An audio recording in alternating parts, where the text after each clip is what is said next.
Hello నమస్తే అన్న, బాగున్నారా? చూస్తున్నారా? ఈరోజైతే మేము ఎద్దులు తీసుకొని వచ్చామండి. కొత్త ఎద్దులు. ఆల్రెడీ మాకు ఎద్దులు ఉండిండేటివి. లాస్ట్ మార్చిలో మేము మా ఎద్దులను అమ్మేసినాము. అవి దాదాపు మా ఇంట్లో 14 సంవత్సరాలు పనిచేసినాయి. కొంచెం మెత్తగా అయినందుకు అమ్మేసినాము వేరే చిన్న రైతుకి. ఇప్పుడు మళ్ళీ వర్షాకాలం స్టార్ట్ అయింది కాబట్టి, ఇంకా పనులు స్టార్ట్ అవుతాయి కాబట్టి మనకి ఎద్దులు అయితే అవసరం ఉంటుంది. అందుకనే కొత్త ఎద్దులు అయితే పట్టుకొచ్చినాము. వీటిని కడుక్కొని ఇంటికి తీసుకెళ్ళి అక్కడ పూజ చేసి ఇంట్లోకి అయితే పిలుచుకుంటాము. ఇంకా మాకు ఆల్రెడీ ఇంట్లో పుట్టిండే గిత్తలు కూడా 2 ఉన్నాయి. అవి వాటితో పాటు ఇవి కూడా కావాల్సిందే మనకి. అవి బాగా బలంగా బరువునైతే ఎగ్గుతాయి, కానీ అంత ఫాస్ట్గా అయితే వ్యవసాయం అంటే పొలం పనులు అయితే చేయలేవు. వాటికి తోడు ఇవి ఉంటే మనకి తొందరగా వర్క్ అయితే అవుతుంది. ఆ విధంగానే మేము కంపల్సరీ అయితే మనకి ఎద్దులు ఉండాల్సిందే. ఇంకా ఇంటికి దగ్గరికి పిలుచుకొని వచ్చి మా ఇంట్లో వాళ్ళు ఈ విధంగా పూజ చేస్తున్నారు, గమనిస్తున్నారు కదా. ఈ విధంగా మొత్తం కొమ్మలకి పసుపు పూసుకొని, నుదుటికి అంతటికి పసుపు పూసి, కాళ్ళకి అన్నిటికీ దానికి బొట్లు పెట్టుకొని టెంకాయ కొట్టి ఇంట్లోకి అయితే పిలుచుకుంటాము. ఇంకా ఈ మధ్య అయితే ఎద్దులతో వ్యవసాయం చేసే వాళ్ళు అయితే చాలా తగ్గిపోయింది పల్లెల్లో. ఎందుకంటే ఎద్దులని పెట్టుకొని దానికి మేత, నీళ్ళు అన్నీ చూసుకోవాలంటే కొంచెం బర్డన్గా ఫీల్ అవుతున్నారు. పైగా ట్రాక్టర్లు వచ్చేసినాయి, తొందరగా పని అయిపోతుంది. ఎద్దులతో కొంచెం పని నిదానంగా అవుతుంది. ముందు నుంచి మనం పని చేసుకుంటేనే ఎద్దులతో అవుతుంది. 1-2 రోజుల్లోనే మనం పొలం పనులన్నీ అయిపోగొట్టాలంటే ఖచ్చితంగా ట్రాక్టర్తోనే జరుగుతుంది. కాబట్టి మేమైతే మాకు ఎటువంటి బోర్లు ఇంకా పొలాలకైతే వాటర్ సోర్స్ లేదు కాబట్టి మేము వర్షాధారం మీదే ఆధారపడి పంటలు వేస్తున్నాను. కాబట్టి ఖచ్చితంగా మాకు ఎద్దులతోనే నిదానంగానే మా పనులు జరుపుకోగలమని మా అభిప్రాయము. అందుకనే ఎద్దులు మళ్ళీ తీసుకొని వచ్చినాము, అమ్మేసినా కూడా. కానీ ఇప్పుడు ఉన్న వాళ్ళైతే దాదాపు ట్రాక్టర్లతోనే ఎక్కువ వ్యవసాయం అయితే జరుగుతుంది. కానీ ఎద్దులతో వచ్చినంత నీట్గా అయితే వ్యవసాయము ట్రాక్టర్తో రాదని అనుకుంటా. ఎందుకంటే మావి అసలే ఎర్ర నేలలు, ఖచ్చితంగా గుట్టలు, రాళ్ళు ఎక్కువగా ఉంటాయి కాబట్టి ట్రాక్టర్ అంత నీట్గా విత్తనం వేసేటప్పుడు కానీ, ఏదైనా గుంటకలు పాసేటప్పుడు, మడకలు పాసేటప్పుడు కానీ అక్కడ దగ్గర సరౌండింగ్స్ దగ్గర అంతగా పాయదని అనుకుంటున్నాను.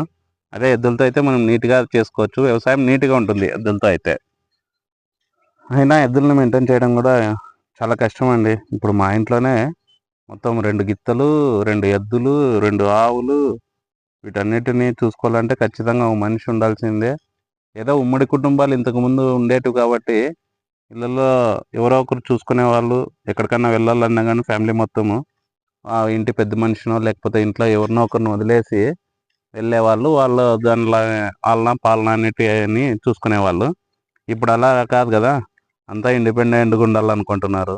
ఎవరు వాళ్ళు ఇండివిజువల్గా ఉండాలనుకుంటున్నారు. దాదాపు చిన్న ఫ్యామిలీలు అయిపోయినాయి. కాబట్టి ఎక్కడికైనా వెళ్ళాలంటే దానిని చూసుకొనివ్వడానికి ఒక మనిషి అనేవాడు ఉండడు. కాబట్టి ఎద్దులు కానీ పశువులు కానీ పూర్తిగా తగ్గించేసినారు. అది తప్పు కాదులేండి, ఎవరి అభిప్రాయాలు వాళ్ళది, ఎవరు ఇంట్రెస్ట్ వాళ్ళది.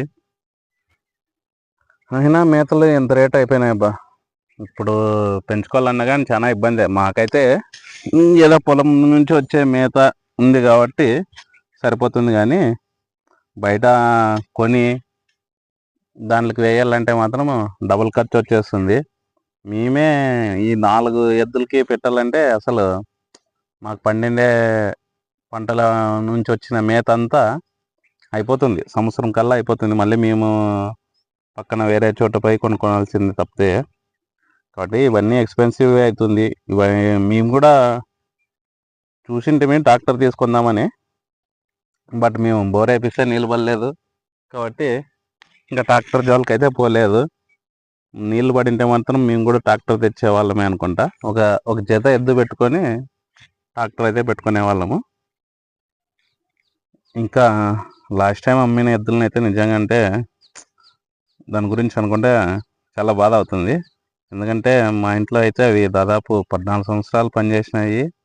అసలు ఎవరిని ఏమనేటివి కాదు. పిల్లోళ్ళు పోయినా కూడా ఏమనేటివి కాదు. చాలా బాగుండేటివి. కాకపోతే వయసు మీద పడింది. అందుకని ఇంక అమ్మాల్సొచ్చింది. ఇప్పుడు వచ్చిన ఎద్దులైతే ఇవి 4 సంవత్సరాలు, 5 సంవత్సరాలు ఉంటాయనుకుంటా దీనికైతే. మరి ఇవి ఎన్ని సంవత్సరాలు వస్తాయో చూడాలా. ఒక పంట వేస్తే దీంట్లో తెలుస్తుంది. నాటికి ఒకటైతే కొమ్ము అంటుంది. ఎవరైనా లేడీస్ పోతే మరి అది మామూలే కొమ్ము అనేటివైతే చూడాలా. ఇంకా పూజ అయితే అయిపోయిందండి. మా వాళ్ళైతే ఇంట్లో పెట్టడానికి ఇంకా ఎద్దులను అయితే రెడీ చేసినారు. మా తమ్ముడు, మా బాబాయ్ కొడుకులు ఉన్నారు కదా, అక్కడే కనిపిస్తున్నారు మీకు. ఇప్పుడు దానికి బెల్లం పెట్టి టెంకాయ కొట్టి ఇంట్లో కుడికాయలు పెట్టి వెళ్ళాలనుకుంటున్నారు. మేము ఈ ఎద్దులు కొనడానికైతే దాదాపుగా ఒక 15 రోజుల నుంచి ట్రై చేస్తున్నారు. మా తమ్ముడు, మా బాబాయ్ కొడుకు, మా నాన్న వాళ్ళు మా దగ్గరలోనే జరిగే సంతలకి వెళ్ళి అక్కడ ఎద్దుల్ని చూసి రావడము, అవి సరిపోకపోవడము, కాస్ట్ కూడా ఎక్కువ అయిపోయినాయి ఇప్పుడు ఎద్దులైతే. మా దగ్గర ఒక ఊర్లోన 1,35,000కి వాళ్ళు చెప్పినారు. మంచి ఎద్దులు బాగున్నాయని మా వాడు కూడా బాగా ఇష్టపడినాడు. అవి కూడా ఎవరినైతే ఏమనే ఎద్దులు అయితే కాదంట. పైగా బాగా ఎద్దులు కూడా మంచి సైజు ఉన్నాయంట. కాకపోతే మేము 1,25,000కి అడిగినాము. వాళ్ళైతే 1,35,000కి తగ్గలేదు అసలు. లాస్ట్కి 1,25,000కో 1,30,000కో తీసుకొని వద్దాం అనుకున్నాము. అంతలోపలే అనకంటే నెక్స్ట్ రోజుకే ఇవి మా ఊర్లోనే ఒక వ్యాపారస్తుడు ఉంటే ఆయన పట్టుకొని వచ్చినాడు ఇంటి దగ్గరే అనమాట. చూసి అడిగితే రేటు మనకు సరిపోయింది. పైగా మనము ఆల్రెడీ 2 గిత్తలు ఉన్నాయి కదా, దాంతోపాటు వీటిని పెట్టుకుందామన్న ఆలోచనతోన పర్లేదు మనకు సరిపోతుంది అనుకున్నాము. అట్లా ఆ విధంగానే రేటు కూడా మనకు అనుకూలంగానే వచ్చింది కాబట్టి ఇవి అయితే 93,000 పడినాయండి. అవి 1,35,000 కంటే ఇవి 93,000 మేలు అన్నట్లా తీసేసుకున్నాము. ఇప్పుడు మా వాడు కుడికాలు పెట్టేయమంటే ఎడంకాలు పెట్టించినాడు. అది అనుకోకున్నట్లు పెట్టేసింది. ఏ కాలు అయితేనేంలే మనకి చేసేవి కాబట్టి పట్టించుకుంటే అన్నీ పట్టింపులే, పట్టించుకోకపోతే ఏది పట్టింపు కాదు. అయినా మా తమ్ముడిని మాత్రం మా అమ్మ ఫుల్గా వేసుకుంది. అయినా వాడేం చేస్తాడా, అనుకోకున్నట్లు పెట్టేసినాయి. ఇదే అండి ఇండ్లు అయితే మాది. ఇంతకుముందు అయితే ఇక్కడ ఎద్దులు చాలా కట్టేసే వాళ్ళము. ఇప్పుడు పశువులన్నిటినీ షెడ్లకు షిఫ్ట్ చేసేసినాము. అప్పుడు పశువులు మనుషులు అందరూ ఒకటే చోటే ఉండేవాళ్ళము. ఇప్పుడు మనుషులు ఎక్కువైనందుకు పశువులను వేరు చేయాల్సిన పరిస్థితి వచ్చింది. తప్పదు, కాలం తగ్గట్టు పరిస్థితులు తగ్గట్టు మార్చుకోవాల్సిందే. అక్కడ కూడా వాటికి ఏ ఇబ్బంది లేకుండా ఫ్యాన్లు అన్నీ అరేంజ్ చేసినాము. ఇంకా చెప్పాలంటే ఇక్కడికంటే అక్కడ ఫ్రీగా గాలి కానీ అన్ని సౌకర్యాలు బాగా ఉన్నాయి. ఇదే అండి మా కొత్త ఎద్దుల గృహప్రవేశం గురించి మీకు చూపించాలనిపించింది, చూపించినాను. ఓకే అండి, కొత్తగా ఈ వీడియో చూసిన వాళ్ళు ఎవరైనా ఉంటే సబ్స్క్రైబ్ చేసుకోండి. Please like, share and comment. Bye అండి.